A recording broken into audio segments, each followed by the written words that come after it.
Today we talk about the Calgary Flames. Will the more experienced players help out the young talent on the Calgary Flames? Can they make the playoffs this year? This is Hockey Sense, and I'm your host, Joshua Kessner. Today, like I said, we talk about the Calgary Flames, a young team, talented team out of the Pacific Division in the West. And as always, we are going to use our basic outline for how we're going to do this. We're going to talk about the unrestricted free agents first, then we'll talk about the current overall teams, the pros and the cons of the team, and then we'll talk about the unknown factors. Unknown factors, of course, being parts of the team that we don't know how they're going to perform in this upcoming year, and so we're going to talk about that. So, let's jump right into it. Let's talk about the unrestricted free agents. So, of the unrestricted free agents, there were not a whole lot that stuck out, in my opinion, but there were some that I thought were important to note. First one being Freddie Hamilton. Now, Freddie Hamilton is fairly young and does not look like he has had a whole lot of NHL experience under his belt. He played the 2015-2016 season. He played 4 games for Calgary. And he only had, in those 4 games, 1 goal, 1 assist, 2 points total, and he was a plus-minus of +1. So, very interesting stats for someone. He's pretty young, 24 years old, and he is a center. But he's a fairly young person for an NHL player overall. Now, this comes to the question, is he worth signing since he's a center? I know centers are good centers are sought after in the league, and he's a fairly young center, and I wouldn't say he's bad by any stretch of the imagination, considering he played 4 games last year and 2 points total with a goal and an assist. That's pretty good in my opinion, a total of 4 games. However, if we look at the Flames roster, this is where it comes into play. All right, we compare Freddie Hamilton to the rest of the centers on their team. All right, starting, we have Michael Backlund, Sam Bennett, Sean Monahan, and Matt Stajan. All of those players have more experience at playing center for the Calgary Flames than Freddie Hamilton. So, is he worth signing? Maybe not. He might be worth signing, but he probably would end up just being in the AHL. I think he might be worth signing for Calgary, but just put him in the AHL so he can get some more play time. Keep him fresh, and then that way when you need another center to come up due to like injury or whatever, bring him up. And then some of those other players that are a little bit older and they ship on out of the NHL, you can bring Freddie Hamilton in as an experienced player. So that's what I would say. That's my opinion on Freddie Hamilton. Is he a necessary signing? Not really. But it would be nice to have another center in terms of depth for your team, especially when you're talking about playing in the Pacific Division against some really deep teams in your division. We have Anaheim, LA, and San Jose. All of those teams are extremely deep, and considering that usually those 3 teams make the playoffs, you're going to need some depth on your team to be able to play against some of those teams. So I think it's a good signing, not a necessary one, however. Now let's talk about some of the other free agents that Calgary has to think about. So we have Kari Romo, who is a goaltender, and I believe he was their starting goaltender last year. And Jonas Hiller, he flip-flopped. He was a really strong backup, I guess, for the Calgary Flames. Needless to say, Kari Romo wasn't a bad goalie by any stretch of the imagination. He was a lot better than Jonas Hiller, who I have a lot of experience watching Jonas Hiller because I'm a Ducks fan. Kari Romo definitely was not a bad goaltender in terms of how Calgary played. Last year he had a .909 save percentage, which is not bad. Obviously there are some better goaltenders in the league, but his is definitely not bad considering he's played 37 games total. And he went 17, 18, and 1. So it was 17 wins. I mean, yes, he did not have a winning winning year in his record, but still a pretty good season for him. The other thing is he is a fairly decent. He's a decently big goalie. He's not the biggest in the league or anything like that, but he's got some size to him, and which helps out for sure. He's a little bit older of a goaltender, but he's still decent, and I would never complain with someone who had a .909 save percentage. Definitely not. Is he worth signing? I say no, and here's why. And I'll get to this a little bit later as well. They have Brian Elliott and Chad Johnson, and both of those goalies outplay both of these goalies far, so much, just so much. They have so much more potential to bring them to the playoffs than Kari Romo does. Both of them do. All right, now let's talk about Jonas Hiller, a goaltender who, let's just say, Jonas Hiller is a very interesting player. So if you go back all the way back to when he was playing in the NHL, started out with Anaheim, he had some pretty decent goaltending save percentages, not records, save percentages. And the year that Anaheim got rid of him, he wasn't a bad goalie. Here's the thing that Jonas Hiller really is he's quite a struggle to deal with, and here's why. He lets goals in that he should not let in. There are so many times as an Anaheim fan I was screaming at the TV going, Jonas Hiller, that should have been you. Like, it was not. The defense played solidly. Yeah, they could have done one or two things differently, but they were still playing decent defense, and Jonas Hiller would just let it in. And it was just so annoying to watch because year after year, in the regular season he was okay, and then you get to the playoffs and you're like, now players are playing for the Stanley Cup, and it's a completely different season. And Jonas Hiller would be letting things in glove side high all day long, and I'm just he was so irritating to watch as an Anaheim fan. Now that when he got signed to Calgary, I was happy we got rid of him because we have better goaltenders, and but he actually did quite decently in Calgary. Now, in the 2014-2015 year, when they made the playoffs and played Anaheim and got destroyed by Anaheim, there was one game, I believe Jonas Hiller either started for Game 1 or Game 2. I think it was Game 1. And he got absolutely destroyed, like blown out. Like, it wasn't even a contest.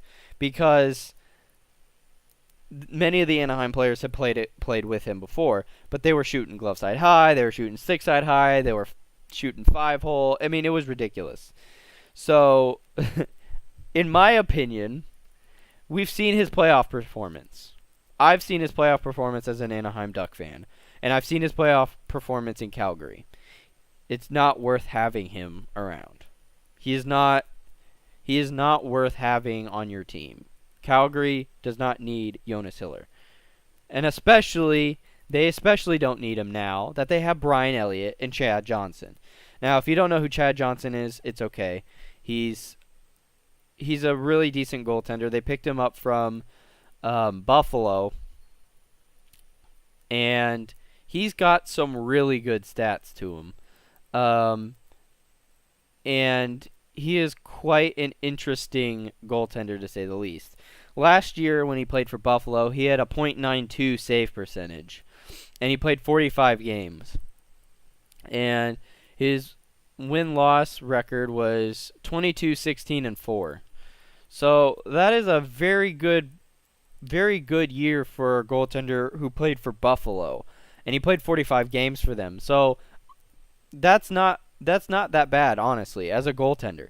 The other thing is, we look up. He didn't just play for He played for Buffalo last year, but He started out with the New York Rangers in 2009-2010, and he had a .919 save percentage, which is pretty good. Then he played again in the 2010-2011 season for the Rangers, and he had a .818. Not the best, but he only played one game in that year. So, not bad. In the year before that, he played 5. In 2009-2010, he played 5 games for the Rangers. So, then he played for Phoenix. He played a total of 4 games, and he had a .954 save percentage for Phoenix in the 2012-2013 year. So that's not too bad either. Then he played for Boston in 2013-2014. He played 27 games, and he had a .925 save percentage. So, again, not bad at all. We're seeing a pretty consistent pattern with this guy. And then he played the 2014-2015 year with the Islanders, and he played 19 games, and he had a .889 save percentage. So, again, not the best, but we've seen better from him, obviously. But still pretty high up there. And then we had Buffalo last year, and he had 45 games. He played a .92 save percentage. So we have a pretty consistent look at this guy, and consistently he outplays both Jonas Hiller and Kari Romo. So, in my opinion, both Jonas Hiller and Kari Romo, just let him go. I mean, both of them aren't even really worth your time, in my opinion. They're both similar in age. Kari Romo is a little bit younger. He's only 4 years younger than Jonas Hiller. But, I mean, the only thing that would potentially be helpful, and I don't even see any reason to do this, is to have, like, Kari Romo signed for an AHL spot. But even then, it's not even worth it. In my opinion, both these players, you could build up younger goaltenders, build their talent up so that in years to come they play better. Just get rid of both Jonas Hiller and Kari Romo. Have other teams sign them. And in my opinion, I don't really know any teams that would even want to sign either of these goaltenders. But in my opinion, just let both these goalies go. You already have Brian Elliott, who is an outstanding goaltender. He played for the St. Louis Blues, played in playoff games. He's an outstanding goaltender. There's no reason anymore to question who's my starting goaltender. Brian Elliott is your starting goaltender, and Chad Johnson is an excellent backup. So I don't understand why you would keep either Kari Romo or Jonas Hiller. There's no reason to anymore. So those are the only free agents that are unsigned at the moment that I thought deserved to be mentioned. Freddie Hamilton's the only one who is a questionable signing. Other than that, Kari Romo and Jonas Hiller, just don't sign them. No need for it. Then, if we look at the interesting players who have been signed, brought in from other teams, outside of Sean Monahan, who has been a Calgary Flame last year, he just got re-signed. He got re-signed. Then the people who got brought in are Chad Johnson, Brian Elliott, and Troy Brouwer. Now, this is interesting. 2 St. Louis Blues players and top St. Louis Blues players got brought into Calgary.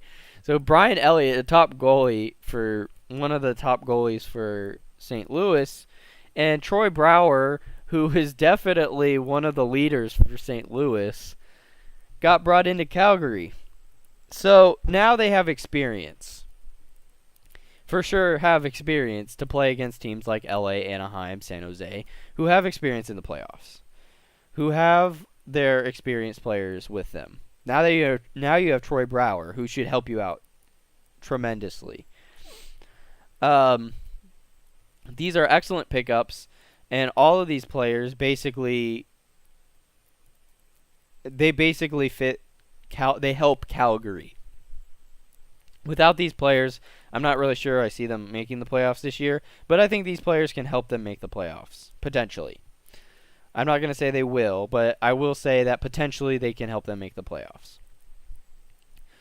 All right, so that's all the unrestricted free agents. That's all I want to talk about today. There wasn't really anything else that I really wanted to talk about under the unrestricted free agents section. So now let's just talk about the current overall team with the pickup. So let's talk about pros of the current overall team. All right, so up in the forward section, we have Troy Brouwer, Johnny Gaudreau, Sean Monahan. Those are all really good players to play for your team. Obviously, there are others who have more experience as well. But those three specifically are, I think, key players in your forward lineup. Then we get to the defense. We have Dougie Hamilton and Mike Giordano. Man, I cannot say his name right now. Mark Giordano. So, Mark Giordano and Dougie Hamilton are both defense players. But Giordano is your captain, and he deserves the captaincy, I think. But you have some solid defensive leadership and players on your team. We have Brian Elliott and Chad Johnson as your goaltenders. Again, both outstanding goaltenders. These are really good core areas that are pretty much being filled by the Calgary Flames. This is going to be an interesting year for Calgary with all of these pros and all these pluses to the Calgary roster, because they are not only do they have experience, but they have young talent, and they have good goaltending, and they have decent defense. So all of these things play out very well for Calgary this year. Another plus to the Calgary Flames this year is that they play in the Pacific Division, one of the easiest divisions to play in the NHL, many argue, and I would agree. And but they have to play against some pretty tough teams, probably the toughest teams in the league as well, which are Anaheim, LA, and San Jose. Anaheim with their depth, LA with their basically playoff ready play, and San Jose with their talent. These are all teams that have very good shots of making the playoffs this year, and rightfully so. The question remains for Calgary is, can they push one of these teams out of a playoff spot? And if not, can they push themselves into some form of a wild card seed? Because they need, if they want to make the playoffs, their best chance this year, in my personal opinion, is to be a wild card. Now, obviously, people could make the argument, well, I think they'll push San Jose out of playoff contention. That's fair. I mean, we've seen stuff like that happen before. I think the best bet this year will be Calgary will get a playoff spot, but it'll be a wild card spot. That's where I think if they get a playoff spot, they'll be a wild card. That's where I think they'll end up this year.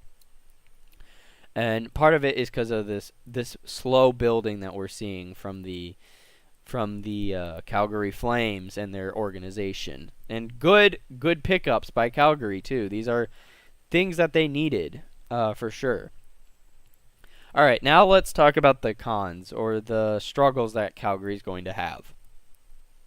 So the biggest one is lack of experience in the playoffs. Yes, they picked up some players like Troy Brouwer, Brian Elliott. They have players like Dougie Hamilton and Mark Giordano. All these players have playoff experience, yes, but they have a lot of younger players as well who need to get a little bit more experience in the playoffs. Players like Johnny Gaudreau. Yes, while they have some really good talent on their team, they they definitely need to get more experience in the playoffs. And so definitely lack of experience may hurt them. So when it comes playoff time, I think it will. But when it comes to making the playoffs, maybe not so much. But if we're talking winning a Stanley Cup, going all the way, getting deep into the playoffs, I don't think Calgary will do it, and that's just partially because of lack of playoff experience from their young talent. This next con, I think, is a very important piece, and this is specifically a player, and there's a reason I didn't bring him up earlier into the pros section. Yes, he has experience, and he is a very talented defensive player, but he has one of the worst tempers in the league I have seen in a long time. And this is Dennis Wideman. Now, I know some people might say, oh, he's just playing the enforcer role, that kind of thing. My problem is this. He lost his temper with a ref. Now, I have no doubt that he's a skilled defensive player. But the question now remains, and this will always be a question in my mind whenever I look at Dennis Wideman. Where is his line where he just loses it? Where's the line where he just loses it? Because he lost it on a ref, not another player. Another player is understandable, but a ref is different. And yes, we've seen players talk back to the refs. That's expected. No, I don't really agree with players talking back to the refs all the time. Because it comes off as whiny and just take the penalty. But Dennis Wideman 100% went straight for the ref. He pretty much went to try and injure him. And so now the question remains is, will he lose his temper again? As a coach, if I was the coach of the Calgary Flames, that would be in the back of my mind the whole time. When do I need to sit this kid on the bench and just bench him so that he doesn't lose it on the ice for my team and hurt my team in the process? Another thing is he plays in the Pacific Division.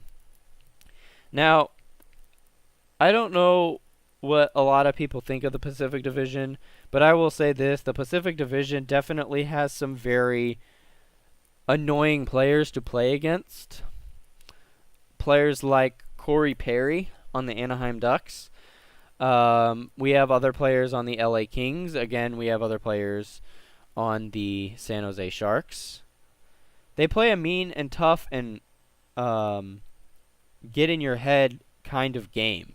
And if he's going to play in the playoffs against any of those teams, or even in the regular season against teams like them, he's going to have to learn to deal with them. And clearly, if he's losing it against refs, he's not gonna bat an eye to lose it against another player.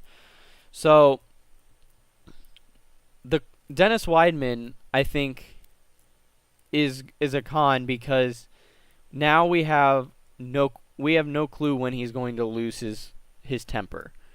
And as a coach, if you're the coach of the Calgary Flames, owner of the Calgary Flames, whatever, now you have that question in the back of your head: will Dennis Wideman lose his temper again on the ice and severely hurt us again?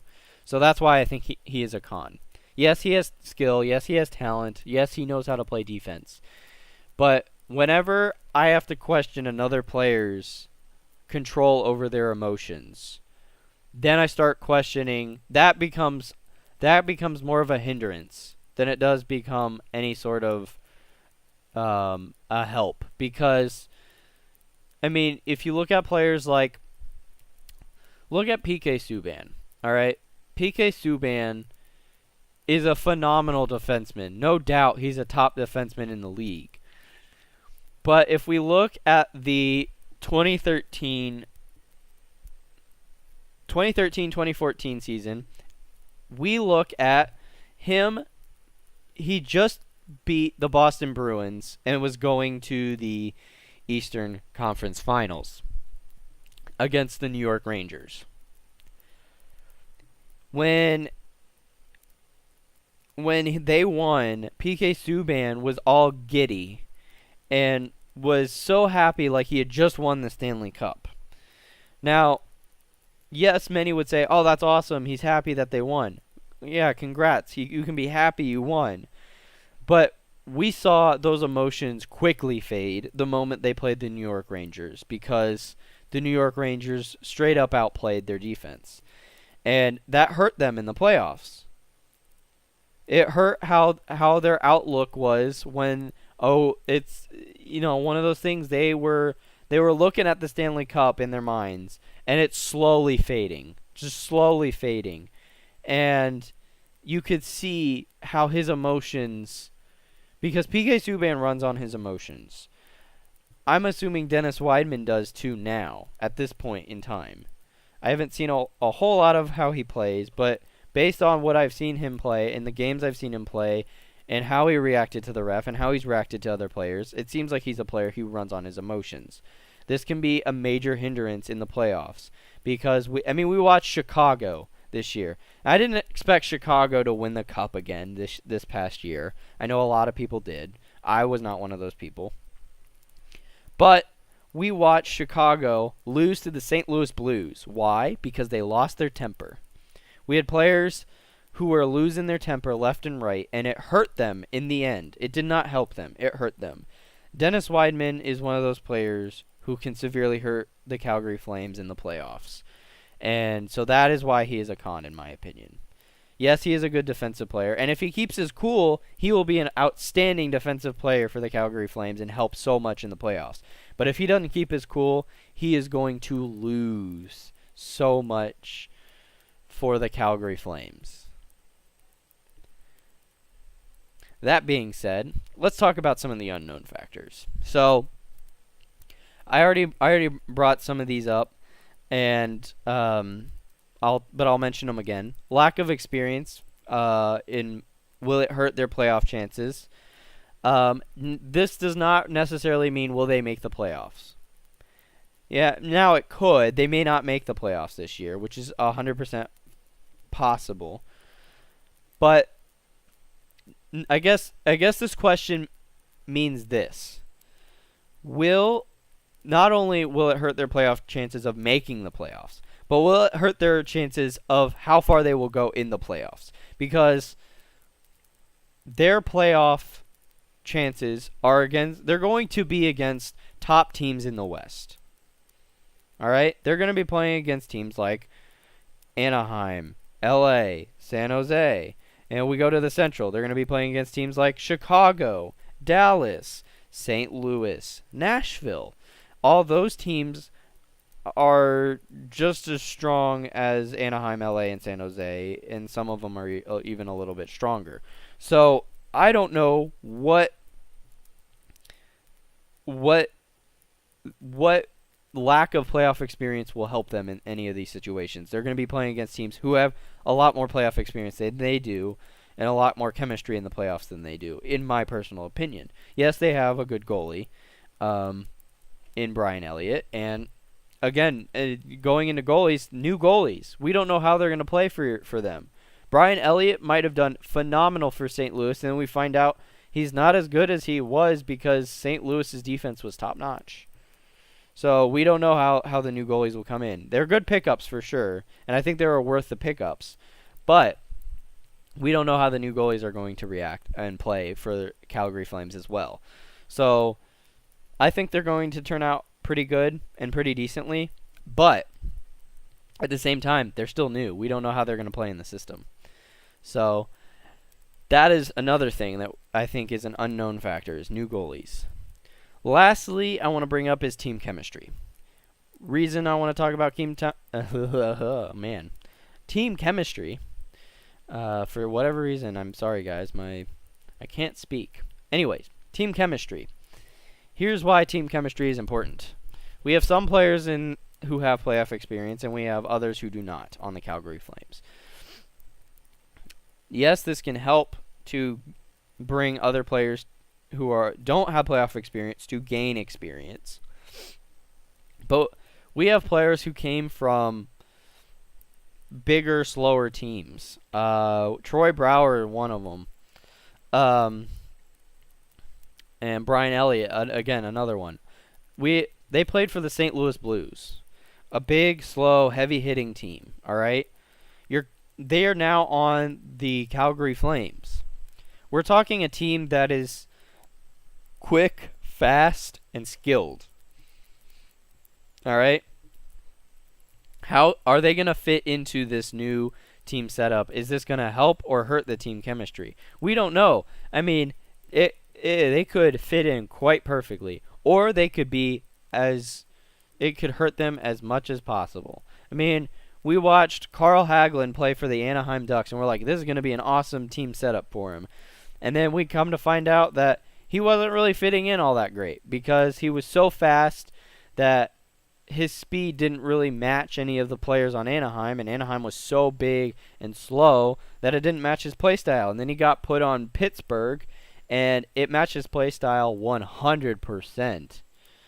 Man, it's just ridiculous. I mean, the other thing is Troy Brower also played for the Washington Capitals. And quite honestly enough, we have a player who played for some pretty big and slow teams. So it's quite interesting to watch him. It'll be interesting to watch him play for sure. I think he has the experience that they need, but the question is, will he fit into the team setup? And that is a very interesting and necessary question. Along with the goalies, will they fit in? I mean, Brian Elliott is he played for a big, slow team. So,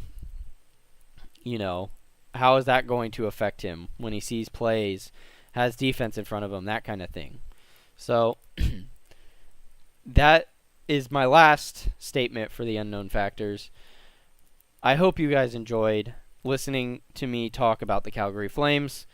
Let me know what you guys think about the Calgary Flames down below. Do you think they'll make the playoffs? And if so, do you think that they will get very far in the playoffs this upcoming year? If so, if they do get far, why? If not, why? Let me know in the comments down below. Subscribe, follow, favorite, whatever you're listening on, whether you're listening on YouTube. All these will be on my YouTube channel, which is just Joshua Kessner. And you also have my SoundCloud, which is Joshua Kessner. All of my stuff will officially be on YouTube and stay on YouTube. SoundCloud, I have to delete some stuff because it won't let me keep them all up at the same time. So I'm going to have to delete some of the older stuff. But if you want to listen to any of the other stuff, you got whether I want to talk about free agents, that kind of thing. Anaheim, Boston, Arizona. Those will all officially be on my YouTube page as well. I have other stuff on my YouTube page that you can enjoy as well. Videos, not just podcast stuff. So that'll be it for me today, guys. I hope you guys enjoy listening to me about the Calgary Flames. It'll be an interesting year for the Calgary Flames. Calgary Flames, to say the least. Anyways, guys, thanks for listening. I hope you guys enjoyed. And again, I will see you guys in the next one.